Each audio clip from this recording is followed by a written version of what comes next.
Bonjour vous. Putain, putain. Oh là là, mais ça là. Bon. Ah.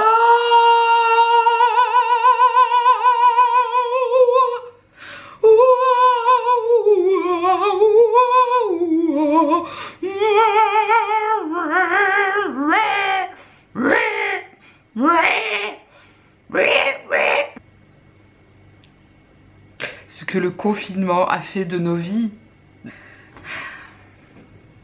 Salut à tous et bienvenue dans un nouvel épisode de Psychanalyse-toi la face. 1, 2, 3, 4, 5. 5G.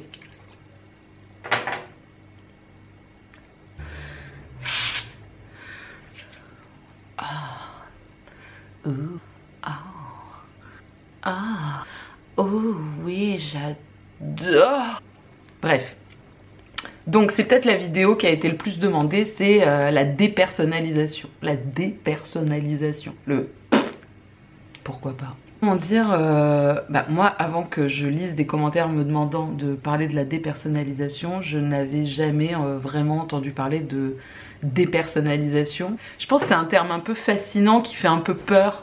Un truc un peu, tu sais, genre de truc... je sais pas, au lieu d'appeler ça angoisse ou un terme plus technique, phénomène élémentaire.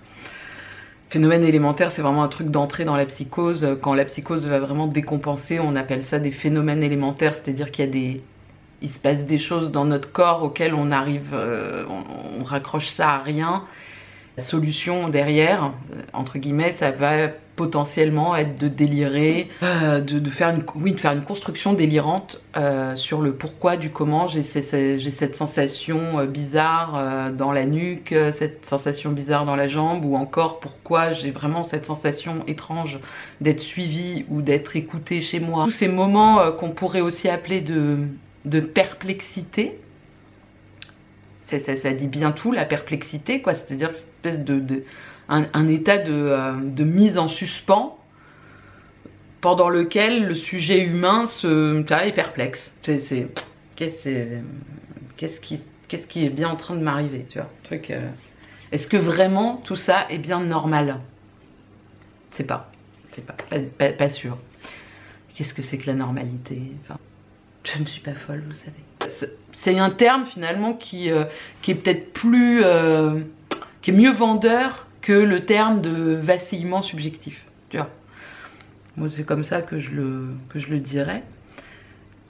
Espèce d'absurdité de l'existence. Donc oui, c'est des moments un petit peu, je sais pas si ça vous est déjà arrivé, mais tu marches dans la rue et d'un coup tu as l'impression que tu ne t'habites plus, que tu n'es plus vraiment dans ton corps. Tu as l'impression d'avoir comme une...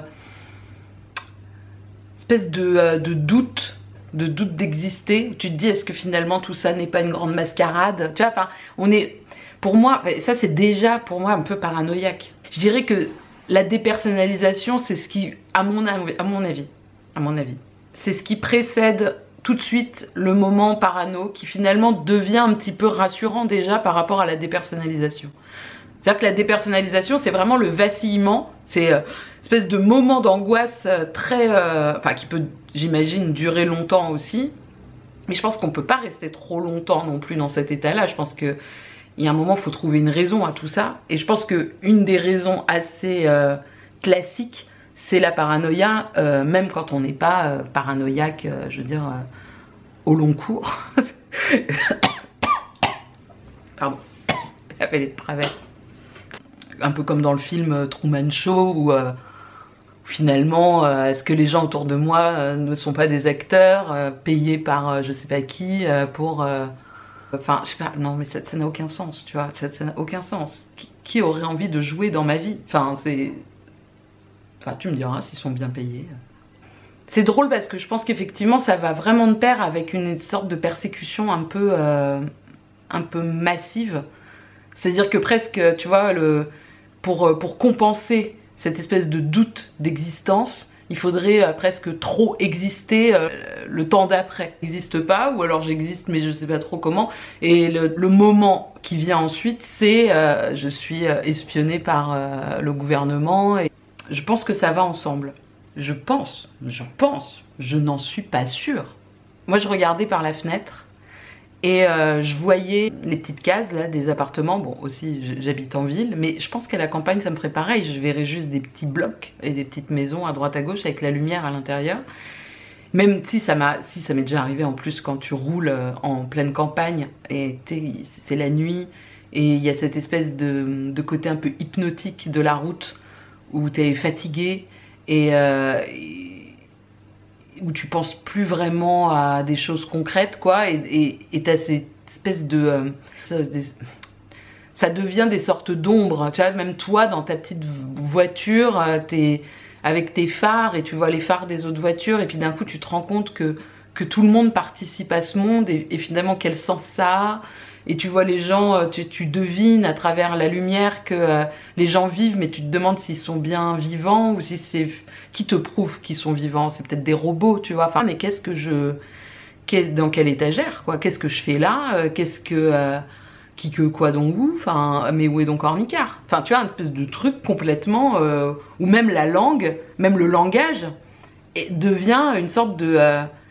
peut devenir un peu désarticulé. C'est-à-dire que tu parles et... Enfin, moi, j'avais vraiment des trucs comme ça, où j'étais là... Ah, ça me faisait ça, d'ailleurs, quand je faisais des exposés à la fac. Je parlais et j'avais l'impression que ce que je disais n'avait aucun sens. C'est toi face aux autres, c'est pas juste le trac, tu vois. C'est une expérience quand même particulière de porter sa parole à d'autres. Putain, les gourous, chapeau les gars. Hein. Bah, tu me diras, ils sont complètement parano, donc ça compense. Ça compense ces moments de doute en fait sur qui on est et qu'est-ce que c'est que ça. Je suis dans cette salle de classe en train de parler à d'autres gens et alors du coup je parlais, je faisais mon exposé et ça m'arrivait tout le temps. Je me souviens, je parlais pendant 5 minutes et au bout de 5 minutes je m'arrêtais de parler. Je regardais tout le monde, c'est en silence, c'est vraiment le moment où tu te dis là j'ai envie de m'enfuir ou de m'évanouir. Mais vraiment ce truc où j'avais l'impression que j'allais me soustraire à mon corps, quoi. Tu vois, au revoir, je passe sous la table, je m'évanouis, je ne suis plus là, je ne peux pas supporter ce que je suis en train de faire. Au lieu de m'évanouir, je demandais hyper souvent si ce que je racontais était clair. Comme si les mots sortaient de manière presque autonome, sans que je les maîtrise. Mais le fait, tu vois, ce décalage entre ce que l'autre perçoit là, à ce moment-là, et ce que toi, t'as l'impression d'être extérieur et que c'est un brouillard infini ce qui est en train de se passer, et en général, une fois que l'autre avait validé que donc c'était clair, là, ça y est, je pouvais me poser et je pouvais commencer à aussi croire à ce que j'étais en train de raconter. On est complètement fucké du cerveau. Enfin, je veux dire, il faut quand même... ça se voit, non? Enfin, je sais pas. Il faut un peu oublier ce hors-sens. C'est-à-dire que si on y réfléchit bien, qu'est-ce qu'on a à faire ici de plus que les animaux, c'est-à-dire se reproduire? Rien qui vient nous dire que c'est autre chose. On est là, on meurt, entre-temps on reste en vie. Donc on habille tout ce truc qui est juste hyper machinal, tu vois, de la vie, et qui fait qu'on se retrouve les bras ballants dans la rue à se dire mais qu'est-ce que je fous là? Enfin, où suis-je? Tu vois, on habille tout ça de fantasmes, de désirs, de sens, pour supporter, parce que je dirais même que moins on... Finalement, c'est aussi notre façon de conserver notre espèce, c'est de se raconter des histoires, parce que si on était tous hyper lucides en permanence sur le fait que tout ça n'a aucun sens, je pense qu'on n'irait pas bien loin en termes de reproduction d'espèces, justement. Je pense que ce serait compliqué, ça serait un peu Donc je sais pas, pour moi c'est ça la dépersonnalisation, c'est ce moment où tu t'identifies un peu trop au hors-sens. Ouais, une sorte d'identification fugace à l'insensé. C'est un peu une crise de la croyance aussi, la dépersonnalisation. C'est une crise oui, c'est une crise de l'illusion, c'est malaise dans l'illusion, je dirais. C'est... ouais, c'est un malaise dans l'illusion.